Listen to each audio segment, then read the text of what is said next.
मध्ये आपलं हार्दिक स्वागत. सादर करीत आहोत आजच्या काही ठळक घडामोडी.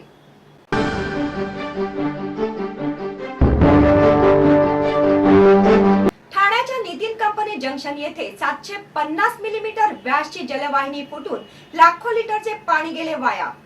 ठाणे महापालिका स्थायी समिती सभापतीपदी भाजपाचे संजय वाघुले यांची वर्णी. ठाणे परिवहन सदस्य पदाच्या निवडणुकीसाठी सर्वपक्षीय उमेदवारांचे उमेदवारी अर्ज दाखल. मालमत्ता कराच्या वसुलीचे काम खासगी कंपनीला देण्याचा महापालिकेचा निर्णय. ठाणे खाडीतील मत्स्य प्रजाती नामशेष होण्याच्या मार्गावर.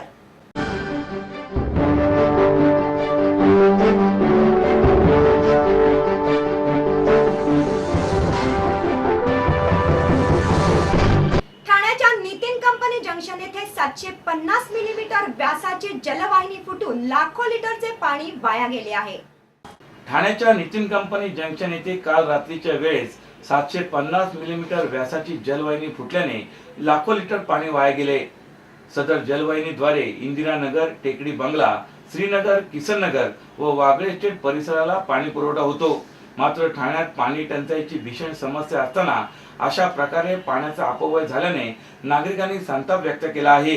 विशेष म्हणजे कित्येक दिवसापासून सदर जलवाहिनी फुटली होती, कारण सदर जलवाहिनी ही अंडरग्राउंड असल्याने पाण्याच्या फोर्सने त्या ठिकाणचा रस्ता खचत चालला होता. मात्र त्याकडे कोणत्याही पालिका अधिकाऱ्यांनी लक्ष दिले नाही. जर वेळेत त्या जलवाहिनीची दुरुस्ती झाली असती तर पाण्याचा अपव्यय झाला नसता, अशी प्रतिक्रिया एका जागरूक ठाणेकरांनी दिली. सदर जलवाहिनी दुरुस्तीचे काम महापालिकेने युद्ध पातळीवर सुरू केले असून संध्याकाळपर्यंत त्या जलवाहिनीद्वारे पाणी पुरवठा सुरळीत होईल, अशी माहिती पाणी पुरवठा विभागाच्या अधिकाऱ्यांनी दिली. ठाणे महानगरपालिका हद्दीत घर घेताय का? मग ते अनधिकृत तर नाही ना, याची खातर जमा करा. अनधिकृत घर घेणं हा विकणाऱ्यासोबत विकत घेणारा देखील तितकाच दोषी असतो. तेव्हा घराची डोळस खरेदी करा. आपली कुठे फसवणूक तर होत नाही ना, यासाठी ठाणे महानगरपालिका मुख्यालयातील 4थ्या मजल्यावरील बांधकाम विभागात घराचा सर्वे नंबर, टिक्का नंबर याची खातर जमा करा. घराचं स्वप्न अवश्य करूया साकार, पण अनधिकृत घराचा नका करू कधीही विचार. अधिकृत घर म्हणजे उद्याची देखील निश्चिंती. अनधिकृत घराचे दार म्हणजे डोक्यावर कधीही तोडण्याची टांगती तलवार. जगणं तुमचं होऊ दे सुरेल गाणं, स्वच्छ, सुंदर आणि अधिकृत घरांचं हजर ठाणं. ठाणे महापालिकेतर्फे जनहितार्थ प्रसारित. ठाणे महापालिका स्थायी समिती सभापतीपदी भाजपाचे संजय वाघुले यांची वर्णी लागली आहे. मुंबईत एकीकडे प्रभाग समितीच्या मुद्द्यावरून शिवसेना भाजपा युतीत तडा गेला असताना ठाण्यात मात्र शिवसेनेने भाजपाला दिलेला शब्द पाळला आहे. स्थायी समितीच्या काल झालेल्या निवडणुकीत भाजपाचे संजय वाघुले यांनी राष्ट्रवादीच्या प्रमिला केणी यांचा 9-5 असा पराभव केला. परंतु काँग्रेसने या निवडणुकीत तटस्थ भूमिका घेतली. ठाणे महापालिकेच्या सत्ता स्थापनेच्या राजकारणात 5 वर्षात एकदा स्थायी समितीचे सभापती पद भाजपाला देण्याचे ठरले होते. त्यानुसार मागील वर्षीच शब्द शिवसेनेने भाजपाला दिला होता. परंतु ऐन वेळेस कुरघोडी करून स्थायीच्या चाव्या आपल्या हाती घेतल्या. त्यानंतर आता शेवटचे वर्ष हे भाजपाला देण्याचे मान्य केले होते. त्यानुसार शिवसेनेने दिलेला शब्द पाळून भाजपाला स्थायीची संधी दिली. स्थायी समितीच्या सभापती पदासाठीच्या निवडणुकीसाठी भाजपाकडून संजय वाघुले आणि राष्ट्रवादीकडून प्रमिला केणी या निवडणुकीच्या रिंगणात होत्या. काल दुपारी 3च्या सुमारास कैलासवासी अरविंद पेंडसे सभागृहात ही निवडणूक प्रक्रिया पार पडली. सुरुवातीला राष्ट्रवादीचा उमेदवार माघार घेईल अशी चर्चा सुरू होती, परंतु केणी यांनी माघार न घेता निवडणूक लढवली. यावेळी झालेल्या मतदानात भाजपच्या बाजूने 9 आणि राष्ट्रवादीच्या बाजूने 5 मते पडली. त्यानुसार वाघुले यांचा विजय झाला. अखेरच्या टप्प्यात आता भाजपच्या हाती स्थायीच्या चाव्या आल्या आहेत. दरम्यान मुंबईत प्रभाग समितीच्या निवडणुकीच्या मुद्द्यावरून शिवसेना आणि भाजपा युतीत दरी निर्माण झाली आहे. त्या धर्तीवर ठाण्यात शिवसेना काय भूमिका घेणार याकडे सर्वांचे लक्ष होते. परंतु शिवसेनेने भाजपाला दिलेला शब्द पाळल्याने स्थायीच्या चाव्या त्यांच्या वाट्याला आल्या. यावेळी काँग्रेसची 2 मते राष्ट्रवादीला मिळतील अशी शक्यता वाटत होती, परंतु काँग्रेसने तटस्थ राहून राष्ट्रवादीला एक प्रकारे जोरदार चपराक लगावली आहे. स्वप्नील जोशी, तरुण, सुपरहिट, विश्वासार्ह आणि सगळ्यात वेगानं वाढणारा brand. Ready ready ready. TJSP, तरुण, फायनान्शियली स्ट्रॉंग, तुमचा विश्वास जपणारी आणि सगळ्यात वेगानं वाढणारी सहकारी बँक. ब्रँड म्हणजे स्वप्नील जोशी. आणि बँक म्हणजे TJSP. ठाणे परिवहन सदस्य पदाच्या निवडणुकीसाठी सर्वपक्षीय उमेदवारांनी उमेदवारी अर्ज दाखल केले आहेत. गेल्या अनेक महिन्यापासून टीएमटीचा कारभार परिवहन समितीविना हाकला जात होता. टीएमटी समितीवर महाराष्ट्र महानगरपालिका अधिनियमन कलम 31 नुसार पालिका सदस्यांमधून किंवा सदर अधिनियमातील कलम 25(2) मधल्या व्यक्तीमधून परिवहन समिती सदस्य निवडण्यासाठी धोरण ठरवून वारंवार सर्वसाधारण सभेचे नियोजन केले होते. मात्र काँग्रेस गटनेते संजय घरिगावकर यांनी उपस्थित केलेल्या नियमाच्या कचाट्यामुळे टीएमटीची समिती स्थापन होऊ शकली नव्हती. टीएमटी साठी निवडणूक प्रक्रिया सुरू करण्यात आली आहे. यानुसार आज नामनिर्देशन पत्र दाखल केले आहेत. परिवहन समितीवर 12 सदस्य आहेत. स्थायी समिती सभापती हा या समितीचा पदसिद्ध सदस्य असतो. 2 वर्षापूर्वी परिवहन समिती सभापती निवडणुकीत राडा झाला होता. भारतीय जनता पक्षाच्या माध्यमातून राष्ट्रवादीने सभापती पद खेचून आणले होते. मात्र परिवहन समितीला सर्व सदस्यांची मुदत संपल्यामुळे परिवहनचा कारभार विशेष समितीच्या माध्यमातून सुरू होता. महापालिकेत शिवसेना 56, राष्ट्रवादी 34, काँग्रेस 15, भारतीय जनता पक्ष 8 आणि महाराष्ट्र नवनिर्माण सेना 4 तर बहुजन समाज पक्ष 2, रिपब्लिकन 1 आणि अपक्ष असे पक्षीय बलाबल आहे.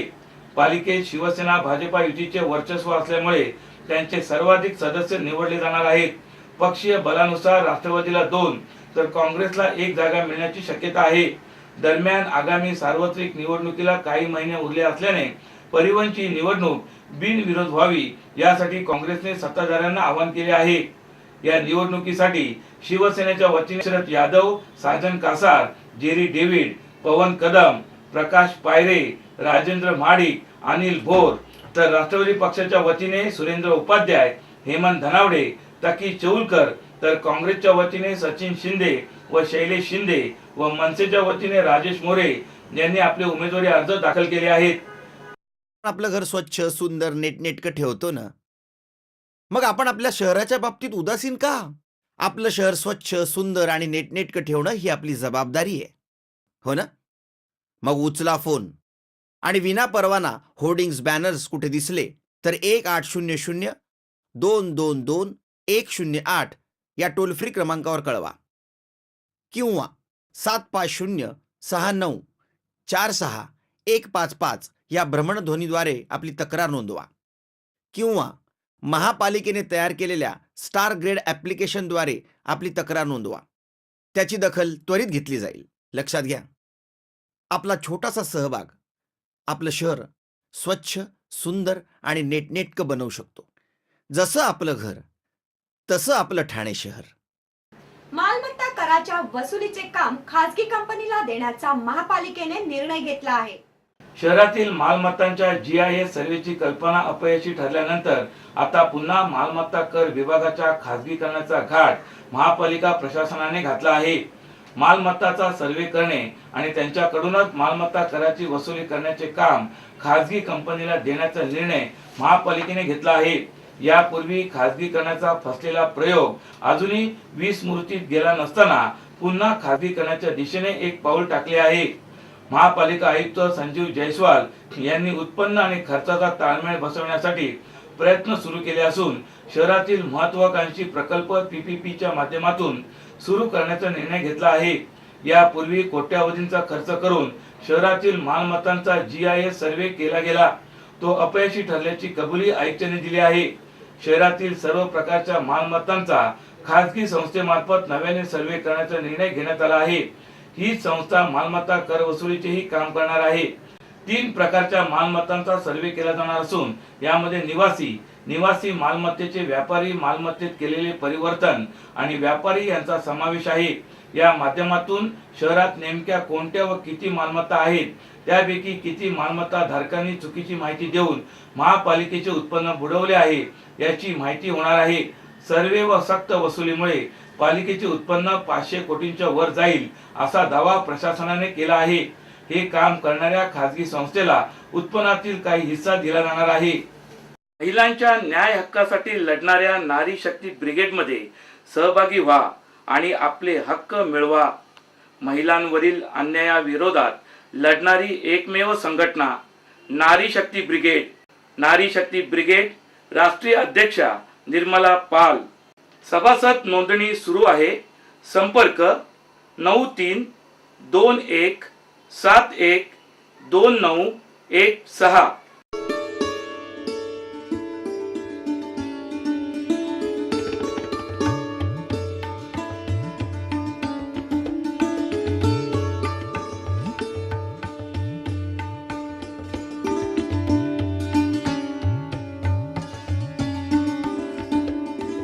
ठाणे खाडीतील मत्स्य प्रजाती नामशेष होण्याच्या मार्गावर आहेत.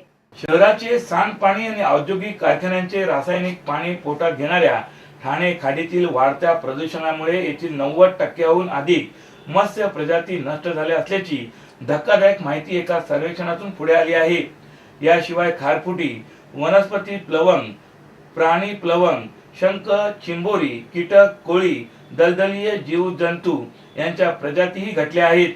एकीकडे खाडीच्या पर्यावरणाला ग्रहण लागले असताना दुसरीकडे खाडी किनाऱ्यावर येणाऱ्या स्थलांतरित पक्ष्यांची संख्या मात्र वाढली आहे. गेल्या काही वर्षापासून ठाणे खाडी परिसरात 155 हून अधिक प्रजातीच्या पक्ष्यांनी हजेरी लावली आहे. त्यापैकी 7 प्रजातीच्या पक्ष्यांचे अस्तित्व धोकादायक बनले आहे. खारफुटी कक्ष मुंबई, सॅकॉन, कोयमतूर आणि बांदोडकर महाविद्यालय ठाणे यांच्या संयुक्त विद्यमाने करण्यात आलेल्या सर्वेक्षणातून ही माहिती समोर आली आहे. ठाणे जिल्ह्यातून सुमारे 26 किलोमीटर लांबीची खाडी वाहत असून या खाडीचे एकूण क्षेत्र सुमारे 1690 हेक्टर इतके प्रचंड आहे. बांदोडकर महाविद्यालयाने 2002 मध्ये या खाडीचे विस्तृत सर्वेक्षण केले होते. त्यानंतर 2016 मध्ये पुन्हा महाविद्यालयाकडून खाडी सर्वेक्षण हाती घेण्यात आले आहे.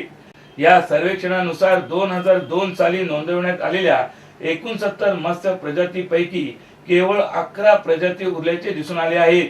उर्वरित प्रजाती प्रदूषित पाण्यामुळे नामशेष झाल्याचे सर्वेक्षणाच्या अहवालात म्हटले आहे.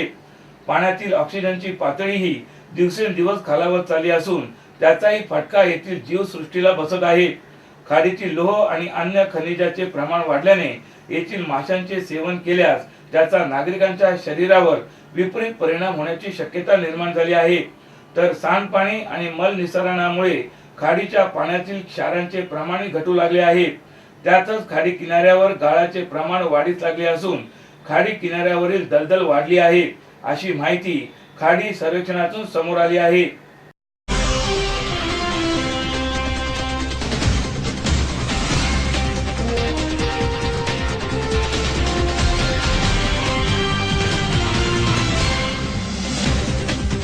तर या होत्या आजच्या काही ठळक घडामोडी. उद्या पुन्हा भेटूया याच वेळी याच ठिकाणी. ठाणे दर्पण या वृत्तवाहिनीचे प्रसारण ठाणे शहराबरोबर ठाणे जिल्ह्यातही होत असते. तरी आपल्या काही समस्या अथवा सूचना असल्यास आमच्या या पत्त्यावर संपर्क साधावा. आमचा पत्ता पुढील प्रमाणे